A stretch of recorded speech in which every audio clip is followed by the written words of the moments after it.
because we are living in this world right now where there is so much spin and information and misinformation, fake news, fake videos, AI driven. You can't even believe your own eyes anymore. You absolutely cannot believe your own eyes and Yes. or ears. Um, and and I think it's having an impact on all of us, particularly employees. And so there is this yearning. There is this yearning for authentic leadership Yeah. that I can count on, that's competent, so I can trust they know what they're doing, and honest and authentic. It's a shame that it's as rare.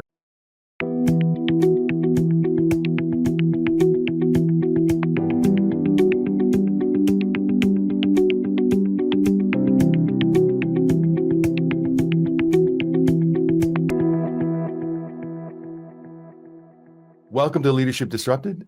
Jim Caruso has trained, coached, and mentored over 10,000 individuals in 15 countries on 5 continents from over 100 organizations, including the big ones, Fortune 50, Fortune 500, companies across industries, across functions, and at all talent levels. And when it comes to talent development, Jim is a true master. What I appreciate most is his practical focus.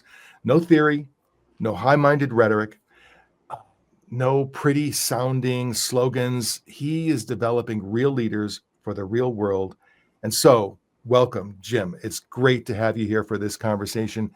And I'm sure I've left maybe some gaps in the introduction. So, what else might you want to tell us about you while we kick things off? Well, thank you, Dan, for that generous introduction. I appreciate it, and I'm glad to be here.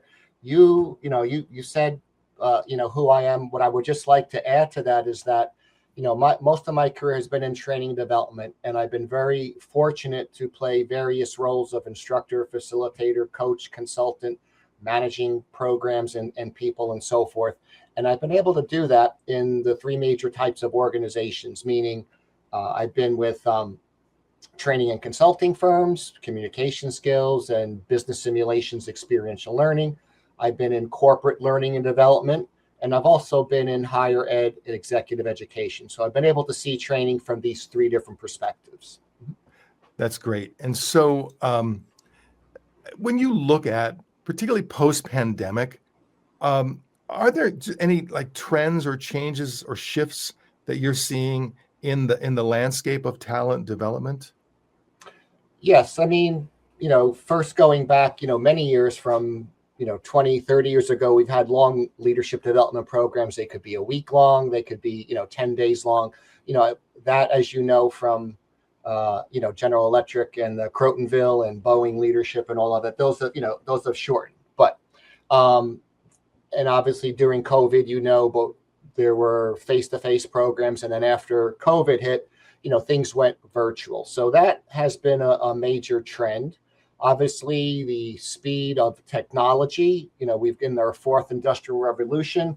Last decade, it was AI and machine learning. And obviously the last 2 years, it's been generative AI and now agentic AI. So the speed is constantly increasing, is overwhelmed. As you know, it's a VUCA environment. So those would be the major things that, I see now.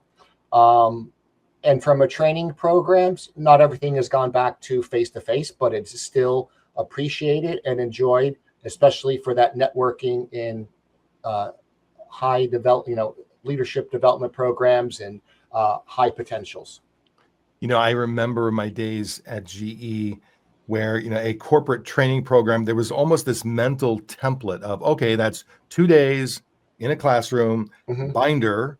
And the thicker the binder, the better the program was. Not literally, but the perception was right. Assess it based upon the thickness of the binder. And there was just this mental template that we always operated with. And I remember talking to one of our vendors, and I said to him, "Why does it seem that every corporate training program from vendors is a 2-day program?" And this guy was he was very honest with me. He said, "Well, that's the profit model. We make much more profit if we have a 2-day program versus a 1-day program. And I said, so sometimes it seems like you're really stretching the content to fill that 2 days. And he nodded and agreed. And I think the pandemic and the shift toward more remote learning definitely broke that model. And Yes. so now in our world, I can't remember the last time I did a 2-day program post pandemic on site. We, Right. we do about 50% on site, 50% remote. But then even the on site trainings that we do now, man, a full day just seems so much longer than it used to be. You can just Hmm. sense you're losing people's attention. You have to do more to grab their attention, to get them up and moving and active. And there's a lot of theater in just all of those activities. Whereas when we do a virtual facilitated training, we can chop things up into 90-minute bits or 2-hour bits, and that seems to be the limit of deep human engagement, at least this point in our Yeah. lives. Um, so when you are facilitating training now, whether it's on site or it's virtual, what are some of the things that you do to drive that engagement? Because a lot of these folks, they get assigned to come to the training. They're probably to some degree excited, Hmm. interested in the training, but um, I know you've got to put a lot of work into grabbing them and keeping their attention. What sort of things do you do? Yeah. Well, there are a lot of things that I do. Part it's instructor style, part of it, is based upon adult learning and theory. But it's really when I deliver a program, my philosophy is always, or my bigger vision in training development is that I like to take business acumen and leadership development content, integrate that with a business simulation that's experiential and engaging, and then use that to help people understand their business, understand their client's business, so that it can make better decisions that improve performance. um, Sometimes, as you know, in the opening of a program, you've got to set the ground rules or the stage, and I always put back in, I have a guarantee for every program that I deliver. I guarantee you that the more you put into this program, the more you're going to get out of it. So it's that ownership on their part. So I'm going to do my homework, but you've got to do yours to get the most benefits out of it. So I put it back on them, where you're in charge. It's self-directed learning. Also, when I do various programs, you can say there's three major components. There is the content, whether it's business acumen or leadership. Then there is the client issues, whether they're financial statements, their annual report, their strategy, their change initiatives, and so forth, their culture, mission, values, etc. Taking that and then integrating it with a business simulation. So it's a kind of like three-step process where they learn the knowledge, they are able to learn it, apply it to their company, get to a simulation where they can experience making balancing trade-offs, short-term and long-term, and making decisions, and then linking it back to their company. It's a kind of iterative cycle that I use. Now, another thing, depending on the program, it's also what I call an individual client application. So whether it's a team-based project where they're applying the content to, or if it's an individual client application. So for example, if it's a salesperson or consultant that's dealing with external clients, it's part exercise applying this content to understanding their business, what that company's challenges are, and so forth. So it's impactful, it's engaging, and it's relevant to the learner. So someone like you who has been uh, providing leadership development training for decades, anything that we focus on for that length of time, it, it, it it helps us ourselves become better leaders, um, because we're saying these words, we're taking people through this journey. So let's talk about you as a leader a bit. Tell me about your most formative experience as a leader, or your most formative experience that helped you become the leader that you are today, not just the facilitator of leadership training, but the leader itself that you are today. Yes, there's many definitions of leadership and so forth. Um, I look back and I talk about, there's for me, four major qualities, and it can even come from, Cruises and Posner's, the leadership challenge. But there's one part where it's honesty and integrity. There's also that visionary, that desired future state. There's also the inspiration or charisma to get everyone to that desired future state. And then there's also, being competent and being an expert in something. So those are some of the things that I look at that I've taught. But I also go back to when I was growing up. And those qualities, have been there from, three major things. Well, first, my parents, scouting, and then obviously my first position. So from my parents, I learned the interpersonal skills, how to treat people, respect for the individual. Everyone's, treat everyone the same. And that was learned. Also, they were, more amiable. I'm more amiable. And, as my father used to say, oh, when you get a chance, could you do this for me? But over the years, I've learned with that amiable to take away the area to grow is to be able to confront constructively, to speak my mind and so forth. In scouting, there's the 12, these values are there too. Then the scout law, the 12 principles that are there, but also it was fun and learning, but it also brought out service to me, service to the community, service to the country, and to the world. And then I would say my first job, I'm very glad that I started in professional services. I was joining the Big Eight, Deloitte, Haskins and Sells back at that time. And just that culture of how do you interact internally? How do you interact with the clients? That professionalism has, carried me throughout my career. And in my first year, I remember one of the trainings, someone said, for you to succeed, in this business, you have to first do the things you don't like to do before you can do the things that you want to do. And that stuck with me also.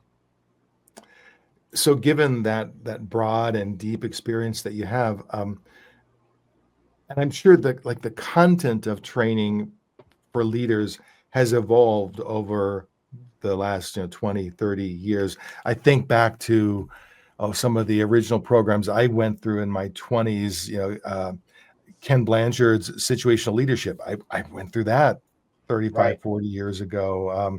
Some of the other sort of mainstream programs, now I look at them and they feel a little bit like, driving your grandfather's Oldsmobile, a little bit.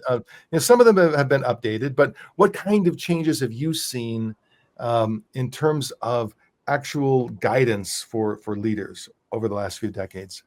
Yeah, I think it's, it's one of those, it's a both type of answer, because the standard leadership skills I've been there through, the centuries. These qualities and so forth are always there.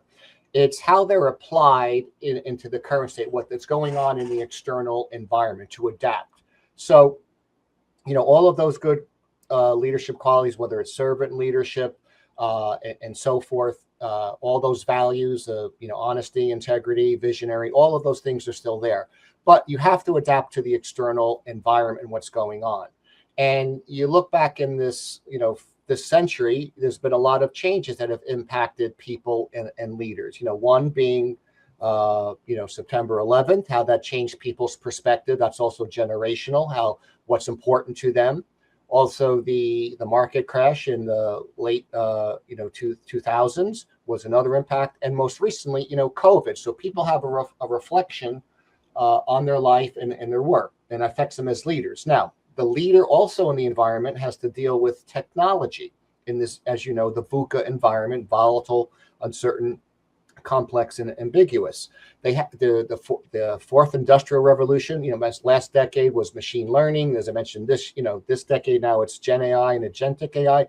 It's that quick, agile type of mentality. So those standard leadership skills, but more of that flexibility and agile decision-making, critical thinking, and I also like to apply it to analytics. So, today, and as you know, Jack Welch, and listening into the Crotonville TV stations, one of the things he said was, today's news wraps tomorrow's fish. So, with today, you make the best decision today with the information you have, looking backwards at descriptive analytics, the what happened, but more importantly, people to apply the critical thinking skills on the diagnostic analytics. Why did things happen and occur? You take all that data and you make the best decision.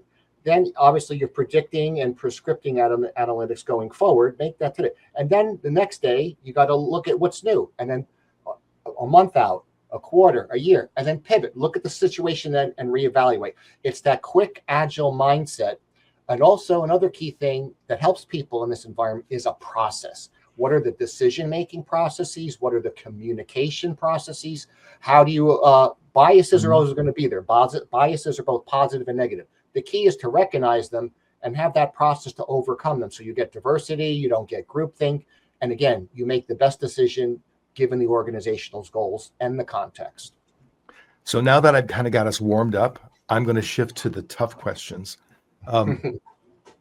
Why does it seem that employees are harder to lead today? They're more cynical, they're more doubtful, they're more resistant. They have shorter attention spans. This is not the employee base of the 70s, 80s, 90s. While I had a gentleman about 6 months ago, he said to me, he said, I don't know what's up with workers today, but I have directed my recruiting team to only hire winners. And he said, we're only going to hire people with grit, with tenacity, who don't complain, who want the job, who are grateful for the paycheck. And he was determined, and he had gone through his recruiting team. And so they had their list of characteristics to screen for. And I didn't want to doubt him, but I came back just a few weeks ago and I said to him, so how's it going? And he said, he laughed and he said, well, it turns out, quote, only hiring winners is pretty expensive because number one, they want to be paid more. Number two, they are impatient to grow. So they are more productive. They contribute more quickly, and then they're ready to grow. So after 3 months, after 6 months, they're ready for the next assignment, for the next promotion, the next whatever. And if you don't give it to them, they're not loyal. They will move on. And he said, so we're kind of shifting more toward a grow our own grit. We're gonna take what we have, and we're gonna try to develop people to have more tenacity, more grit, more resilience. He said, but it's not easy. It's tough. So that's a long-winded way of asking, Jim, what's going on with employees? There's so many things to, in thinking about, what you just asked, in so many ways to look at it. I look at, the generational aspect. There's 5 generations now, let's say, in the workforce. There's also cultural issues. There's, social and different things, and the events I just mentioned that happened in this past century. There are so many things to consider. So, some of the themes that we always even talk about, globalization and people and culture and the employees, always focus on, as you mentioned, I've done a lot of traveling, and I cherish that opportunity to see different people and cultures. And we're all the same as human beings. I have my New York accent, so I have to be careful how I pronounce a human. But we're all the same. We all like people. We all want to be connected. And the generational thing, I've seen that, coming out maybe more the last 15 years. When I was instructing, various generations, the more senior generation would say, what you just said about the people and their behavior, the short term, they don't have the work ethic that the baby boomers had and the greatest generation. They don't have that. So I always focus on, what do you have in common? How can you help each other out? So for example, one of the companies I work with, and their philosophy, regarding learning and development, is that we are all both teachers and learners. We have something to give, and we have something we can get from others. So with the younger generation, the newer technology, that's like innovation. They can help. People are generational. The people that have been there many years, and you see this a lot in industrial manufacturing and the airlines industry, that you might have people there that are 20, 25, 30, even up to 40 years. All that knowledge is there. That knowledge can be shared with the newer folks, the less tenure, and then share that technology. Find that thing in common where we can help each other out. Now, we know if you don't do that, that can be a problem. As we mentioned, COVID and the airline industry, they had this brain trust of all, the knowledge that in there for 20, 30 years. But unfortunately, with COVID, they didn't have that chance to transfer that knowledge to the next generation, the new crew coming in. So they've been struggling the last few years, coming back and obviously closing that gap and almost there. But it's taken a while to redevelop that knowledge. So you got to be flexible. It's always about communication, connecting with people, find what other people are interested in. You have to connect to the different generations, what's important to them. And it's that always links to leadership. Most important skill, I believe, is communication, getting to know your people and connecting with them. So those are some of the things I can say, with the different employees, you still need the same skills. It's just, you've got to get to know people, and obviously you got to deal with it, technology and faster change. And to your earlier point, it's probably always been true. Well, no, it has always been true that you want to have a productive relationship with your employees. You want to get to know them. But I think the point you're making is, in today's world, it's a more intense need. It's a more intensely felt gap. And maybe it's because leaders are busier, distracted. Maybe it's the remote work environment for some people. It is hard as a leader to intentionally build relationships with people who you rarely see face to face. Now, it can obviously be done, but it takes intentionality and it takes time and energy. And if you're constantly being distracted by the urgency of the day, by the OKRs, by the KPIs, I was speaking to one leader and I asked him, so you have a primarily remote team. How often do you have your one-on-ones with them? And I was thinking he might say bi-weekly, maybe weekly, because I think weekly would be great. And he said, well, generally as needed. He said we have a standing bi-weekly meeting, but if there's not a particular need for that in the days coming up to that, I'll go ahead and cancel that meeting. I said, okay, so when was the last time you had one of those one-on-ones with one of your direct reports? And he went back to his calendar, and it was over 6 weeks ago. Wow. And then he had to go back another 4 weeks to get to the next one. And so, in fact, he had drifted into this situation where the only time he was virtually face-to-face with his people was during like team meetings or other project events, but there was almost never any time to just check in and see, hey, how are you doing? What's going on? And then of course he wonders, well, why aren't we more connected? Why do I get surprised when somebody suddenly tells me, hey, they're moving on because they have found greener pastures somewhere else? So another somewhat related question. Looking at a lot of recent survey results, it seems as if employees have doubts about the essential functional competencies of their leaders, meaning not just their leadership style or manner or habits or personality, but I'm seeing employees actually have doubts about the essential leadership functions, marketing leaders, sales leaders, operations leaders, finance leaders, HR leaders. They're getting dinged for not even doing the essentials of their job well. I don't know. Do you have any thoughts about that? I don't know like the why behind it. I'm just seeing that come through in survey results where salespeople are saying our sales leader just doesn't know what she's doing or what he's doing, or our marketing leader just doesn't know what he's doing. And I think some of it may have to do with the fact that our world has advanced so rapidly. If you're a marketing leader, there are elements of digital marketing that you have to master, and maybe leaders are struggling to catch up, to keep up. I don't know. Any thoughts about that? Yeah, and not only in this the question you asked, but as you built up to it, the thoughts that I were thinking about is, yes, it's the fast pace and the data that you're currently receiving. I can only guess what it could be, but some of the trends that might be contributing to it is, we talk about the information overload, we talk about the workload span of control, how many direct reports, co-located as well as virtual and dispersed. But I would say as people move up they will move up the leadership pipeline. First, they go from individual contributor to a manager or a supervisor, and you're always making those transitions. And I think with the pace and the overwhelm, it's harder for some people just to make that transition, or moving from one level to the next. There's just so much people working a number of hours, and they're focusing on themselves and their job of how to get it done. Obviously, you're getting it through others, but they have less time to work with their teams, that connecting.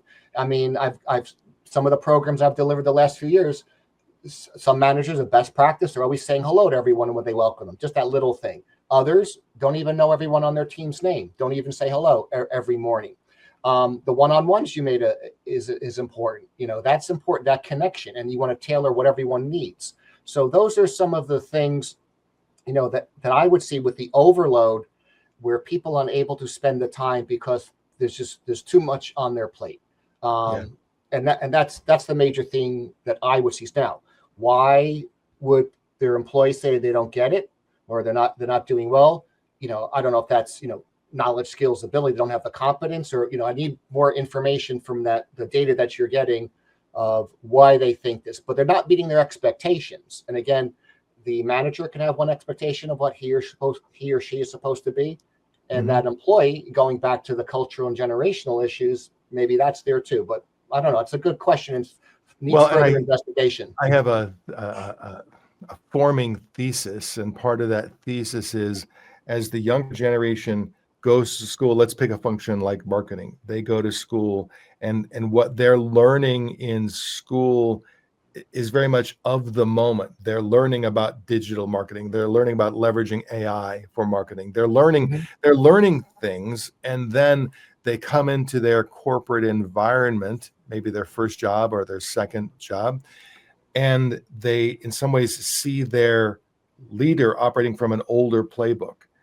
and may not always feel comfortable expressing that, but it does feel kind of creaky to them, kind of like, oh, really? I didn't realize that this is the way we do things here. Whatever. So it's one possible contributor. Yeah. Now, someone like you. Can I add to that? Yeah. So you're also thinking. I mentioned about we're all learners, we're all teachers, but also in what you were just describing, that leader also has to be humble. We talk about psychological safety, and it's showing, I don't know everything. The technology, and that's the kind of thing where you build credibility. And you talk about Stephen Covey's emotional bank account. You're making deposits in their bank account for you by doing these things for them. Again, another positive thing is showing humility. Mm-hmm. Well, and I think that there was a time when the overall leadership model was the leader leads from the top down. The leader is the smartest person in the room, the most informed person in the room, the most experienced person in the room, which that command and control model worked for a while. I think the world has become so much more complicated. It's tough to be a command and control leader.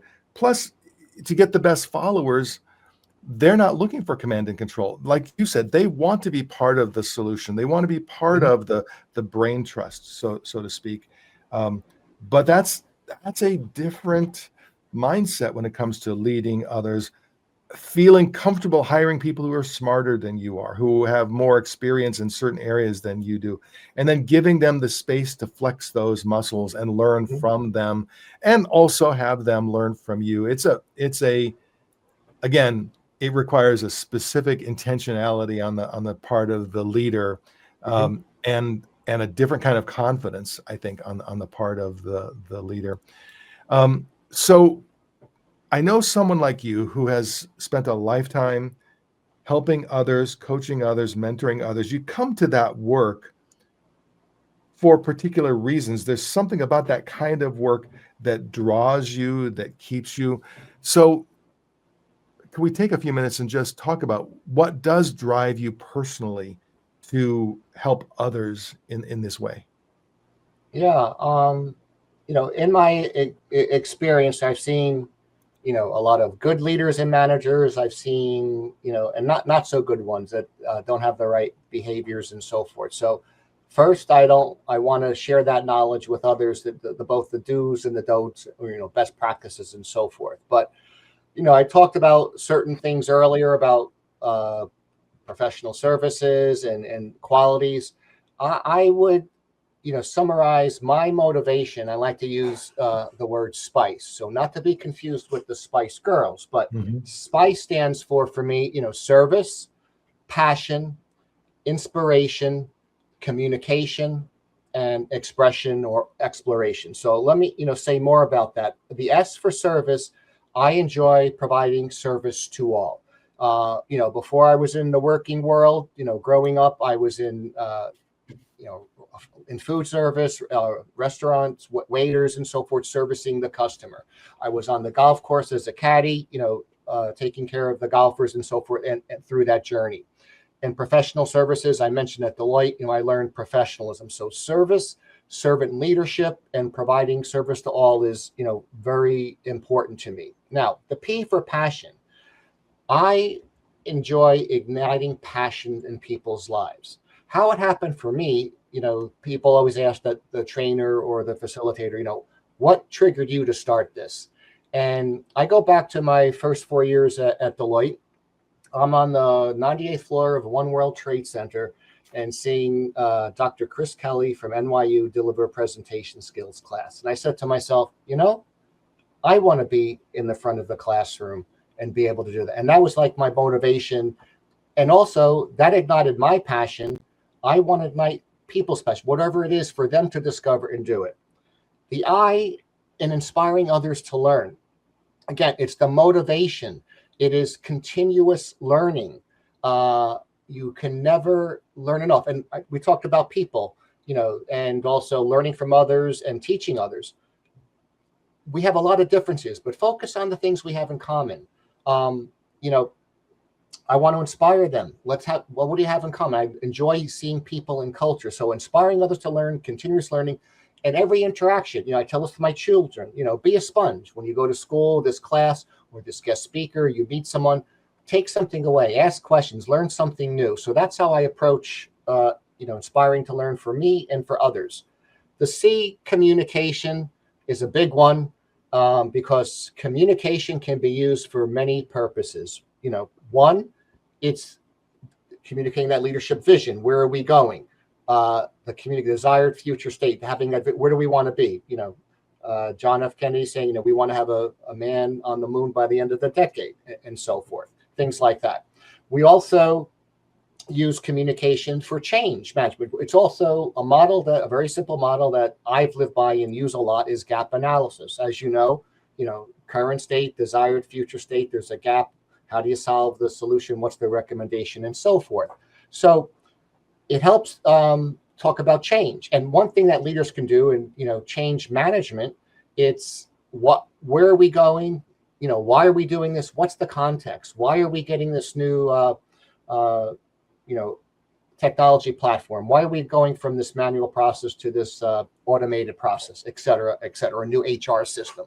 It's always that why in the context. So communication there, communication for conflict, resolving conflict, communication for giving and receiving, feedback. Again, what was desired performance? What was actual? There's a gap.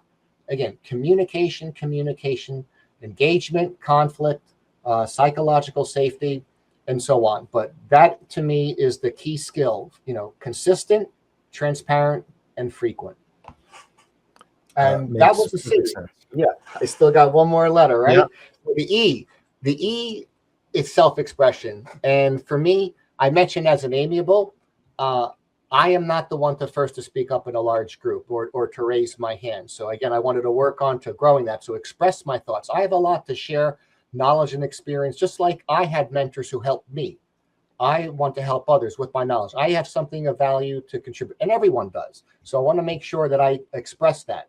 It's also exploration. I love experiential learning, learn by doing, whether that's business simulations or residencies in college and graduate school and so forth. But exploring, continuous learning, always learning something new. So that's spice for me. That's what motivates me. That's what keeps me going. I love what I'm doing. I'm in a really good space now with respect to I've been in different cultures and environments, but as an individual contributor, a consultant, a knowledge worker, that's how I identify that knowledge and helping others. And that's what motivates me. And I really enjoy what I'm doing the last several years on being on my own, training, developing leadership, business acumen consulting, and using business simulations. Can you share with us the best example of something you've learned specifically from another leader in your life? Yeah, I mean, there are many people I could look up to, differences in seeing leaders as a consultant, for a short period of time. And, one quick example is like executive education programs or any level of a program. When a top executive comes in, that's a symbol that says, this is important. This is important to me in your growth. And that makes a difference. What I'd like to say for leaders is I would look at the HR function and the head of HR and my manager. I work for, a public company. I was in a learning and development role, and it was all part of the HR department. So this publicly traded company would have the town halls with the quarterly results, and they would be distributed, from the corporate and from the various business units would come out. The head of HR would speak, a week or two after that to the HR audience. And again, taking that from top down, how does it relate to my function? And again, top down is less motivating. And as I mentioned, spice for me is, from the bottom up, how do I add value to the organization? But in this case, you want to explain how what the organization is doing contributes to what my role. Why, we're having a tough quarter, why we're holding off on this project, or why we're making this shift. So you could get the context and the why. And that's a great way of motivating and empowering others. So that was one thing that he did. My manager, you talk about one-to-one. So we had a remote relationship, different time zone. Also, in the hiring process, what they did, I was interviewing, let's say for one role, they really valued me and the leadership there, and the people who interviewed me, my manager, and then her manager. Let's bring Jim on board at the next level, and that's what did.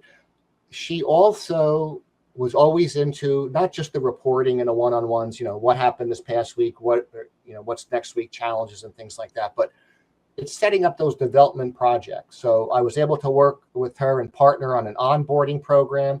It was co-created with her, and bring onboarding new executives, a mix of virtual and in person. Always development activities, teach with, do with this group or help out there, little projects in the business unit. So that's what the leader was for me. The two leaders, the HR organization and from the head of HR, my manager, but also in that HR organization, everyone gets it in HR. Like, people are important. They get it. Where other functions maybe don't get it as much, or it's not as in front of their face on a day-to-day basis. That just hearing you recount that, I'm remembering one particular leader. What she did for me was she was clearly observing and watching and paying attention. And I probably worked for her for a year and a half, almost 2 years, on a variety of projects. And she came to me one day, we were having a conversation, and she said, we've got to find something for you where you are continuously working on new things. She said, because I see you disengage when it becomes like a factory, like when you've done something and then we ask you to do it again and again and again. She said, no disrespect intended, but we just lose you. We lose the best of you. There are other people who can do that really well. So we want to find ways to consistently have you working on new things, new tough things, new juicy assignments, And I think I'd earned that. I mean, I'd earned that confidence. But Right. the fact that she had observed that, I did not have that self-awareness. I mean, I knew once she said it, yeah, of course it made sense, because there were things that I loved to work on, and there were other Yeah. things I just did it because I needed the paycheck. And most of those things were kind of rote, I call it factory kind of Yeah. work, where you're just repeating the process. So, as an amiable Jim, this next question probably will be a little uncomfortable. Let me ask you, what's the biggest or most important don't lead like this example that you've experienced from leaders? You don't necessarily have to name names, but Right. I mean, you can if you want to, but you don't have to. Yeah. But like, what have you observed in your real world where you just go, man, I can't believe you would do that, or you're doing that, or whatever you've experienced? Yeah. And what I like to say first is, you just triggered one for me, and what you just said about that, the development and recognizing it. Um, I in my career, I've always enjoyed, having that mix of what I like to do and something stretching and getting that combination. There's the self-awareness that happens. You mentioned that you didn't have it, the manager have it, but also the manager knowing a person and their capabilities, putting them in the right environment, and letting them stretch. You got to find the culture for the individual and the leader to do that. Now, one leader that I worked with for the company that he owned, and we haven't talked about really emotional intelligence that much yet, but again, all these trigger events that are in the past and happen, they impact the manager's behavior, both positive and negative. And also, you got to understand your employees, what's going on inside that person. But this person got burned by two other partners. They had this training company, and he created an environment where there was paranoia and pitting employees against each other. So, for example, the official rules were the code. There was actually a formal code with all these rules written. You had to sign in when you came into the office at 9, sign out when you left at 5. If I had to travel in the afternoon, again, I'm 20 miles away from the office in a different county. I could go direct to the airport in the afternoon, work from home, and go to the airport. No, I had to go. We all had to go to the office to sign in and then leave for the airport from things like that. We talk about feedback, and we all know the rule about giving negative or constructive feedback in private. Well, one thing that he would do is, to make a point, if some employee didn't follow the code, he would, put out the memo to everyone. And again, this came back in the day when there were fax machines. So the fax machines to the various offices, he wouldn't mention the person's name, but we all knew who it was. Uh-huh. And one more thing that he did was, he would, again, how he pit employees against each other. You were on the program, offsite, doing your job, keeping the client happy, but you had to follow the rules. Did so-and-so instructor do A, B, and C? Asking me, and am I going to lie or tell the truth? It's that judgment, and that it was just a very toxic and unhealthy environment. But I did learn a lot in that company. When I think about the last third of my career, I became very sensitive to, before accepting a job, understanding the power structure within a business. I didn't really have that awareness. In my early career, I worked for a couple of entrepreneurs who basically were running family businesses where they were the king of their castle. They were it. And I'm not saying that that's inherently bad, but in those, at least in the examples that I experienced, when you've got an entrepreneurial owner who has that king of the castle mentality, they own the business, they have absolute power, there are no limiters around them. It can go bad. I mean, it can go really bad because they develop bad habits of how they treat people, what they expect of people.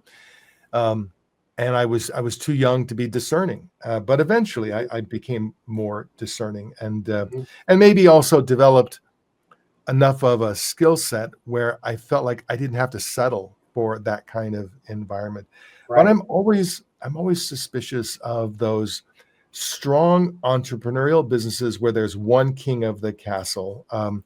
And I'm not saying that's always going to be negative, but it's a bit of a red flag, maybe a light red flag for me when I'm like when someone's asking me for my recommendation about a job that they might take in a particular environment. Yeah. Um, and I'm still to this day. I mean, this is 2025, and I still hear stories about men saying inappropriate things to women. I still hear stories about people doing inappropriate things to other people. I still hear backstabbing stories. I still hear, cutting people out of the herd or out of the decision-making chain. I still hear stories of lying. I still hear stories of leaders saying, "I'm sorry, we're letting you go because of X." And then later we find out, oh, that was not the reason. There was some other reason we let you go. It takes my breath away that in 2025 we still have some of this behavior, and maybe it's because it's human nature. I don't know. I do not know, but it's and maybe because I spend so much time on leadership development, I'm thinking, okay, these truths are obvious. It's obvious we should treat people in a certain way, but in a lot of environments, they're not as obvious as they perhaps should be. If you were going to crystallize, as you kind of look back, Jim, at your entire lifetime, your entire career. I mean, not that it's over. I'm just saying, but you have decades and decades of experience, thousands of people, lots of interactions.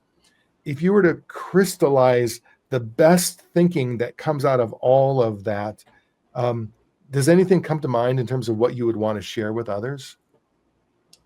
Yeah, I mean, a lot of things I've said today, or to summarize them, we talked about the leadership values and so forth, and how you treat others. It's that communication and the interpersonal skills. Again, we've talked a lot about this, about getting to know your people, communicating the why, the change, the feedback, checking in with people. You don't know what's going on. So again, that's a major theme. Also, as you're moving up the leadership pipeline, and from whether it's the individual contributor to that supervisor or manager, we always have sometimes that imposter syndrome, like, why me? I can't do this. I'm not good enough, or whatever. Take a step back, reflect. You're there for a reason. We all have our ups and downs and so forth. What I use for myself and I tell others is, be the person your dog thinks you are. Your dog's always going to love you. That's that person. So be that person that dog loves you, and so forth.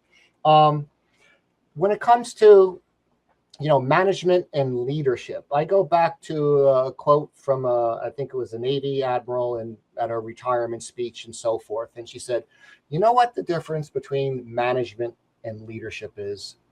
You manage things, but you lead people. You manage budgets, projects, businesses, but you got to lead. You lead the people, the interpersonal skills." And that's resonated with me as I look at what I do from the hard skills, business acumen, the leadership skills, the people skills. You need both to solve problems, to make decisions, and improve business outcomes. And a leader needs both of that mindset. You've got to understand your business, and you've got to understand how to get things done through others, and all the techniques and engagement that we've been talking about. And another theme we've talked about today is the thinking part, in critical thinking. Developing others in your direct reports. When they ask you something, don't always just say, "It's the answer." Use that Socratic method. What are you trying to accomplish? What do you think? Again, developing that, so not always coming to you for the answer, find the answer themselves. But also that critical thinking and decision-making mindset, make the best decision on data. And you've got to balance all the trade-offs, both short-term, long-term, the various stakeholders that you're providing value to, the triple constraints, or not triple constraints, people, process, and I forget the other one now, performance. But the other one is stakeholders. I'm talking about shareholders, customers, and employees. Balancing all of these stakeholders, make that best decision, use the analytics looking backwards, and use that looking forward, and be agile, be flexible, and get diverse opinions and have a process. So that's how I would summarize my advice on leadership and putting it together. It's not a cookie cutter approach. It's not black and white. Mhm. All these leadership tools are out there. You talk about situational leadership skills versus will. They're a tool to help you thinking. All that background you have from experience, you've demonstrated with your judgment, with all this knowledge, information, experience. How do I make the best decision given this context with that person, with this client, and so forth? So be agile, be flexible, and have fun. Do you think that the nature of leadership in the corporate environment is being impacted by what many of us observe in leaders in the broader, global political environment, the things we get exposed to, every day in the news, every day in social media, the behaviors that we see more broadly? What kind of impact do you think they have on our day-to-day corporate leadership environment? That's a very good question. It's a tricky question too. How I Especially look for at an that, amiable. yeah. Well, you're asking about the other countries, right, and what's going on in the world and so forth. Even this country. I mean, we Yes. yeah. So if I think I know, what you're asking, let me answer this one and then follow up if you're looking for something else. I'm not looking for anything in Oh, particular. no, I'm just looking to yeah, see what might be in yeah, your head. got it. So I talk about data in the past and history. Repeats itself. Some history we don't want to repeat itself, but that goes back to the generational issues. That you're talking about this country and then globally. I believe, in business school, I got exposed to two things, many things, but one of the things that really stuck out to me was my first semester taking a course in international business and globalization.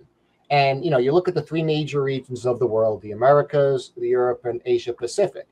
This was before EU 1992, European integration. And you can see the importance of this whole continent getting together and putting their resources together for a common currency, the euro, the union, taking away trade barriers and so forth. But I follow that, these several decades to where we are now, and we have Brexit. So history repeats itself. It's always a cycle and changing. Same thing with a business school trip to the former Soviet Union and Central and Eastern Europe. This was when Gorbachev was in power. And again, you're going from state-controlled organizations, operations, into making it more private enterprise, perestroika, the restructuring, cooperatives, and owning that. And now, we see that openness in the people where they could go, but also what's happening now, and someone wants to go back to the past of how that country was before. So I look at these things, and with employees, how do you make decisions, with all these cultural things that are going on, and generational? I was at a nice leadership challenge last year, and we had this conversation about, what is right regarding, work at home, or, picking up, standing up for people, rights, Black Lives Matter, police lives matter. It's both, but what role do you take in your organization? You saw what happened 5 years ago with George Floyd, and you see how things have tempered. So, the pendulum changes, the tide turns. And this is a tough question for the individual and the organization. As a leader, if you're the head of an organization, do you bring these things out? Do you say, we're going to make a stand, for, the green or sustainability in these social causes? Not every employee agrees with that. So how do you manage that? What we say externally is one thing to the public, what we say internally within our walls, and then what individuals. You've got to find the right balance and manage it. And it's very tricky for a leader in an organization too, that with all these things going on globally and in our country today. I think that it's important for leaders to understand that people are watching. They're watching you, they're watching them, they're watching others. I think people today yearn for the kind of leadership where you can instinctively trust that if the leader says XYZ, you know that at least that leader believes that XYZ is true. He or she may not be accurate, but they're saying what they think is true. we yearn for that kind of leadership because it's becoming more and more rare. It goes back to those values too. Yes, yes. When so you look back to let's take the Soviet Union. When the leaders of the Soviet Union were known for obfuscation, were known for spinning, were known for putting out news that wasn't accurate. Whether it was, hey, news about the crops this year, or news about prices, or news about military strength, or whatever. Most of the society eventually understood this is all just kabuki theater. It was all, it's now, but then that creates something. It creates a certain culture where you tend to doubt everything. You tend to not be certain about anything. You become more cynical. You become more doubtful. You feel like there's always a story under the story. And that creates a certain mindset and culture within a population. I think the same can be true of people within companies, where it feels like the leaders are always spinning. The leaders are always positioning. The leaders are always either self-promoting or promoting the company, but you can never just trust them at face value. It does over time, because people notice, and then they adjust their own behaviors, or they leave. Because they're yearning for, they're seeking that environment where, if you tell me XYZ, I need to know that XYZ is either true, or you believe it's true.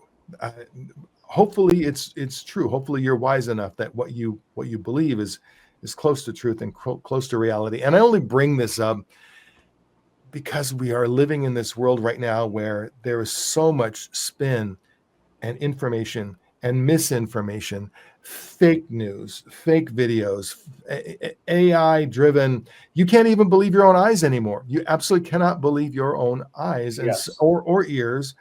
And I think it's having an impact on all of us, particularly employees.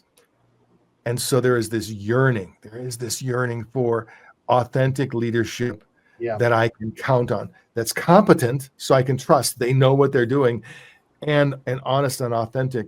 It's a shame that it's as rare as, or it's a shame that it's becoming increasingly rare, because I don't want to say it doesn't exist. Of course, there are many really good leaders, from the factory floor all the way to the C-suite.